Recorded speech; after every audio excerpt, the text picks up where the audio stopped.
college campuses, teachers have been silenced for decades, like you said, about since the 60s. So how did this happen? How did they get this power? It's mafia type control. Yeah, that's exactly what I was thinking. That's what it sounds like. Exactly. There's a story in my book about this sweet lady, Ruth Finnegan. She's in her 90s now. She's so brave. Well, in the 60s, she was a teacher in Hershey, Pennsylvania. And the unions came in and they said, we're going to unionize you all. You need us. Here's what they tell teachers. Teachers will recognize this. You need us for liability insurance because you're going to get sued. And she goes, I'm not here to harm the children. Why would I get sued? What do you do for me? Well, they couldn't convince her that she needed to join. And so she said no. Every other teacher in her school joined, as did the principals at that time. She spoke to them one-on-one or in little groups, and they would say, oh, no, I don't want to join the union. But if you don't, oh, they make your life miserable. They'll fire you. They'll ruin your job. So they all joined. And so when she wouldn't join, these unions literally, she was after school, she was grading papers. This was a sweet young teacher.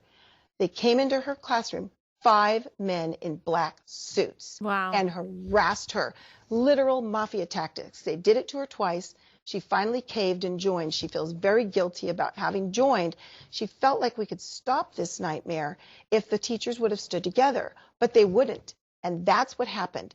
Teachers are so terrified that they refuse to stand up to these unions. Now, if you're feeling tempted to get mad at teachers, look in the mirror, America. Most people still are politically correct. They'll only say certain things. You're not allowed to question that we have a sex ed agenda in our schools because, oh, then you're saying something against the LGBTQ. Hogwash. When you're telling children how to go get an abortion without their parents' knowledge or permission in a public school, when you're teaching a child in a public school to have anal sex in order to avoid pregnancy, that's an attack on religious liberties.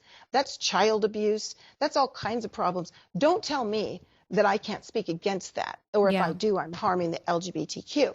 So they use these mafia tactics. And then we have seen with our own eyes that teachers' unions practice talking points on us as teachers. They would use them to bully us if you were at the national level.